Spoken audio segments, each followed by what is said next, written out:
दैनिक Chhattisgarh channel देखना शुरू कर चुके हैं आप और छत्तीसगढ़ प्रदेश की आज की तमाम सभी महत्वपूर्ण बड़ी खबरों की शुरुआत जय जोहार और नमस्कार के साथ। छत्तीसगढ़ में एक बार फिर से बस्तर में धर्मांतरण के शव दफनाने को लेकर बवाल होता हुआ नजर आ रहा है, जहां आदिवासियों ने कहा कि गांव में देवी देवता का वास है, दफनाने नहीं देंगे और विवाद के बाद मारपीट के बाद 11 लोगों के घायल होने की खबर है। छत्तीसगढ़ के बस्तर जिले में लगातार इस प्रकार के मामले सामने आते हैं, जहाँ एक बार फिर से शव दफनाने को लेकर बवाल का सिलसिला जारी है। एक बार फिर से बीते दिन बेलर गांव में 2 गुटों में जमकर मारपीट हुई। दरअसल धर्मांतरित महिला की मौत के बाद उसे दफनाने को लेकर गांव के ही 2 गुट आपस में भिड़ गए। इस घटना में आदिवासी समुदाय के 10 से 11 लोग घायल हो गए। वहीं पुलिस ने भी लोगों को तकरीबन 21 लोगों के खिलाफ नामजद FIR दर्ज की है, जिसमें 7 लोगों की गिरफ्तारी कर उन्हें जेल भी भेज दिया गया है।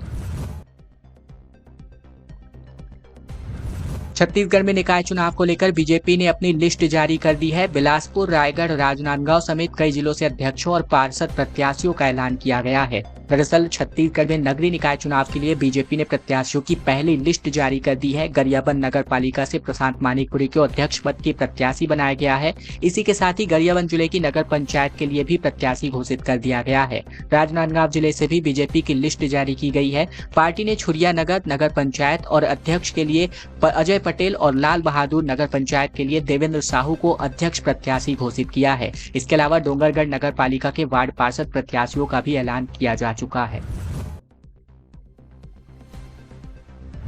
धान खरीदी अभी तक बंद नहीं हुई है, लेकिन बंद बताकर उपार्जन केंद्रों में अभी तक टोकन नहीं काटा जा रहा, जबकि 31 जनवरी तक अंतिम तिथि है। दरअसल शासन द्वारा धान खरीदी की अंतिम तारीख 31 जनवरी रखी गई है, लेकिन 24 जनवरी से ही धान की खरीदी का विकल्प कंप्यूटर सिस्टम से हटा दिया गया है। इसको लेकर जिले के कई किसान धान विक्रय करने की वजह से वंचित हो गए। 24 जनवरी को ही कई किसान टोकन कटाने और कई डेट संशोधन कराने पहुंचे हुए थे, जहां धान खरीदी बंद बताकर उपार्जन केंद्रों से इनको वापस लौटा दिया गया। इससे किसानों में नाराजगी और मायूसी यहां पर देखी जा रही है। गणतंत्र दिवस के लिए रायपुर के कई रूट डाइवर्ट कर दिए गए हैं, जहां सरगुजा में मुख्यमंत्री अपना तिरंगा फहराने वाले हैं। वीरता पदक, विशिष्ट सेवा और सराहनीय सेवा पदक की भी घोषणा करी जा चुकी है। देश भर में गणतंत्र दिवस का उत्साह मनाने की तैयारी पूर्ण कर ली गई थी बीते दिन से ही, जहां रायपुर के पुलिस परेड ग्राउंड में 26 जनवरी यानी आज के दिन राज्यपाल रामेंडे का तिरंगा फहराने वाले हैं। इसके अलावा मुख्यमंत्री विष्णुदेव साय सरगुजा जिला मुख्यालय में ध्वजारोहण कर परेड की सलामी लेंगे। इधर दिल्ली में होने वाले आयोजन को लेकर के छत्तीसगढ़ की झांकी भी पहुंच चुकी है और ये झांकी छत्तीसगढ़ की सांस्कृतिक धरोहर, पारंपरिक लोक जीवन और रामनामी समुदाय की अनोखी पहचान को खूबसूरती से दिखाता है। और अब छत्तीसगढ़ के दुर्ग से बड़ी खबर, जहां गैस सिलेंडर से भरे ट्रक में भीषण आग लग गई। समय पर सभी सिलेंडर फेंके गए बाहर, जिसकी वजह से एक बड़ा हादसा होते होते टल गया। दुर्ग जिला मुख्यालय में भिलाई जैसा एक बड़ा गैस सिलेंडर ब्लास्ट होने की खतरा टल गया, जहां रसमढ़ा के औद्योगिक क्षेत्र में खड़े सिलेंडर से भरे ट्रक में अचानक से भीषण आग लग गई और सूचना मिलते ही फायर ब्रिगेड की टीम ने आग पर काबू पा लिया। जिला अग्निशमन अधिकारी नागेंद्र कुमार सिंह ने बताया कि उन्हें देर रात सूचना मिली थी कि रसगढ़ा के प्लांट के अंदर खड़े एक ट्रक में आग लग गई है और ट्रक में बड़ी संख्या में गैस के सिलेंडर लोड थे। खबर धमतरी से, जहां भाजपा के नगर पंचायत प्रत्याशियों की लिस्ट जारी कर दी गई है। 5 नगर पंचायत, 4 महिला अध्यक्ष समेत कुल 27 महिला वार्ड पार्षद उम्मीदवार घोषित किए गए हैं। छत्तीसगढ़ के धमतरी में भारतीय जनता पार्टी ने नगर पंचायत चुनावों के लिए अपने प्रत्याशियों की सूची जारी कर दी है। पार्टी कार्यालय में आयोजित किए गए बैठक में जिलाध्यक्ष ने देर शाम को यह घोषणा करी है, जहां पार्टी ने 5 नगर पंचायतों के लिए कुल 75 वार्डों के अपने उम्मीदवारों की सूची जारी कर दी है। महिला प्रतिनिधित्व को बढ़ावा देते हुए भाजपा ने 5 नगर पंचायतों में से तकरीबन 4 में महिला अध्यक्ष के पद के उम्मीदवार उतारे हैं।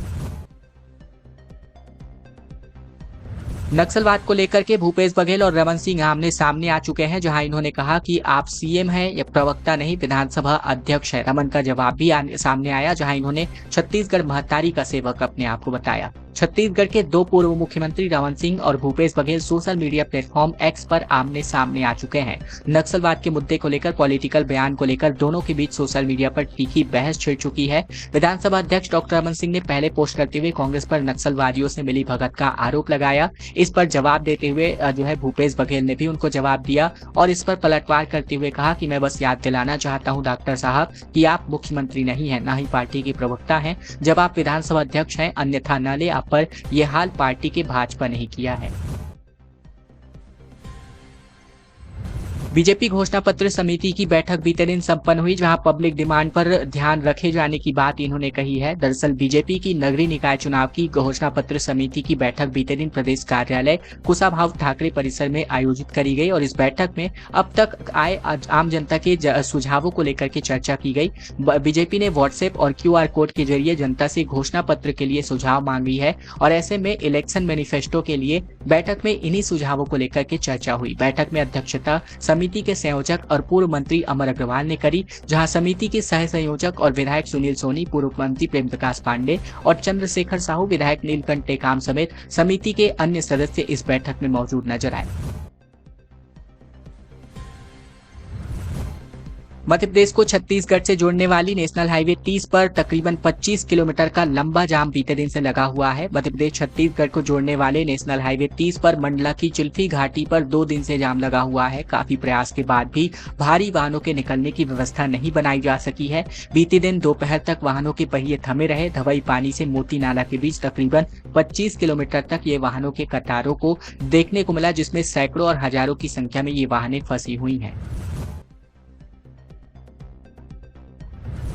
80 पदों को लेकर के स्वामी आत्मानंद विद्यालय में 29 और 30 जनवरी को इंटरव्यू के माध्यम से जो है प्रवेश होने जा रहा है। दरअसल छत्तीसगढ़ के बेमेतरा जिले के स्वामी आत्मानंद उत्कृष्ट हिंदी माध्यम विद्यालय में विभिन्न पदों के लिए साक्षात्कार परीक्षा आयोजित किया गया था। ये आयोजन 24 और 25 जनवरी को किया जाना था। अब इसे अपरिहार्य कारणों की वजह से स्थगित कर 29 और 30 जनवरी को किया जाएगा। सुबह 10:30 बजे से शाम 5:30 बजे तक स्वामी आत्मानंद उत्कृष्ट हिंदी माध्यम विद्यालय बेमेतरा में साक्षात्कार यहाँ पर आयोजित किया जाना है।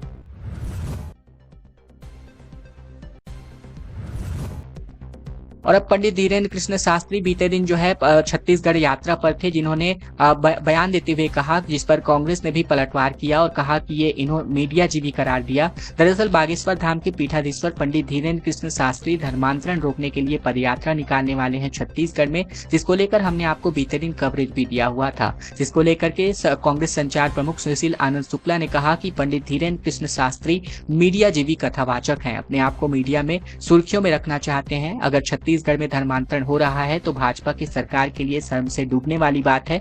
उन्होंने आगे कहा कि डबल इंजन की सरकार धर्मांतरण रोक नहीं पा रही है।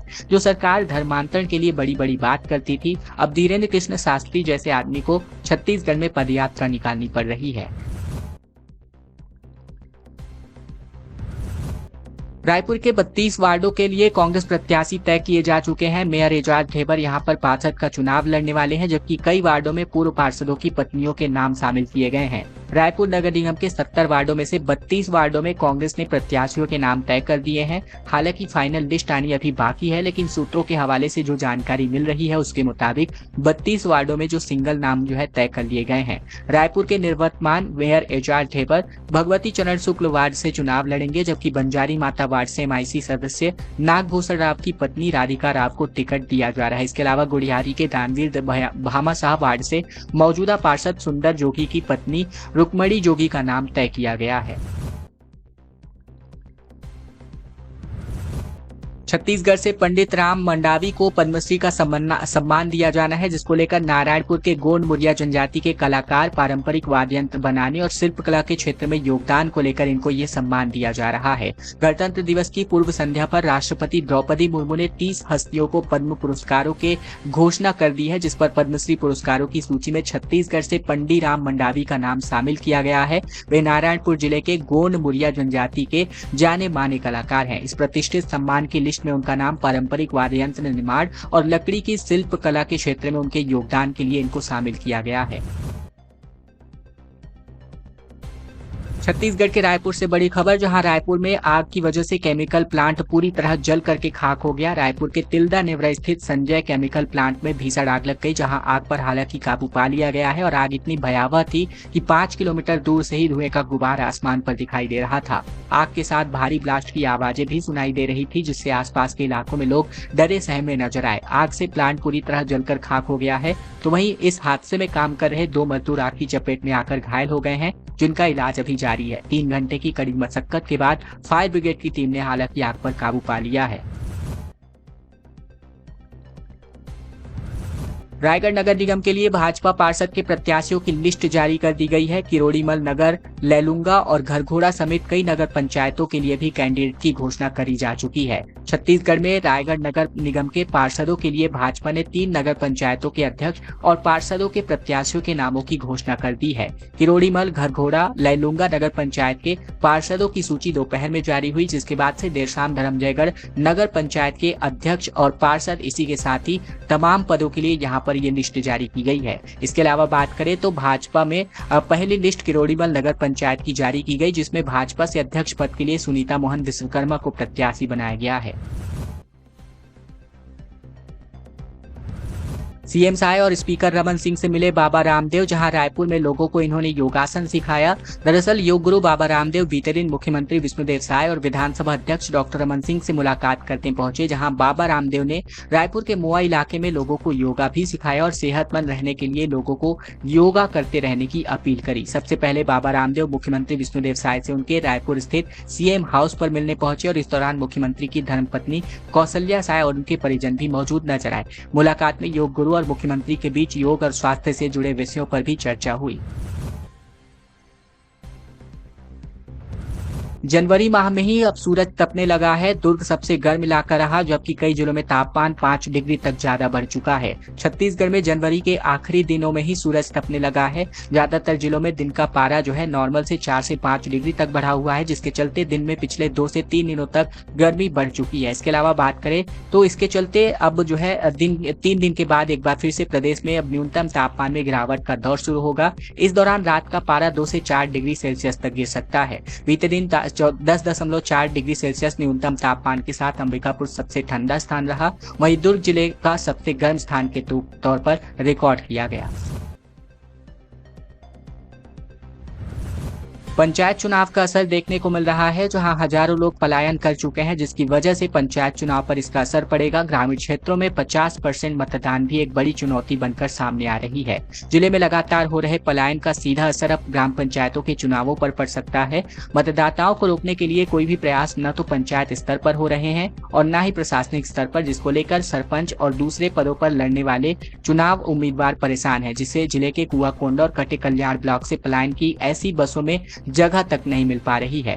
खबरों का सिलसिला बस यही तक का था। अगर आपको यह वीडियो पसंद आए तो वीडियो को लाइक करना बिल्कुल मत भूलिएगा। चैनल पर अगर आप नए हैं तो चैनल को जरूर सब्सक्राइब कर लीजिएगा, ताकि प्रतिदिन की महत्वपूर्ण खबरें, छत्तीसगढ़ के समाचार ठीक इसी प्रकार हम आप तक रोजाना पहुंचा सकें। तो चैनल को जरूर से सब्सक्राइब कर लीजिएगा, ताकि प्रतिदिन की महत्वपूर्ण खबरें, ठीक इसी प्रकार के समाचार हम आप तक रोजाना पहुंचा सकें।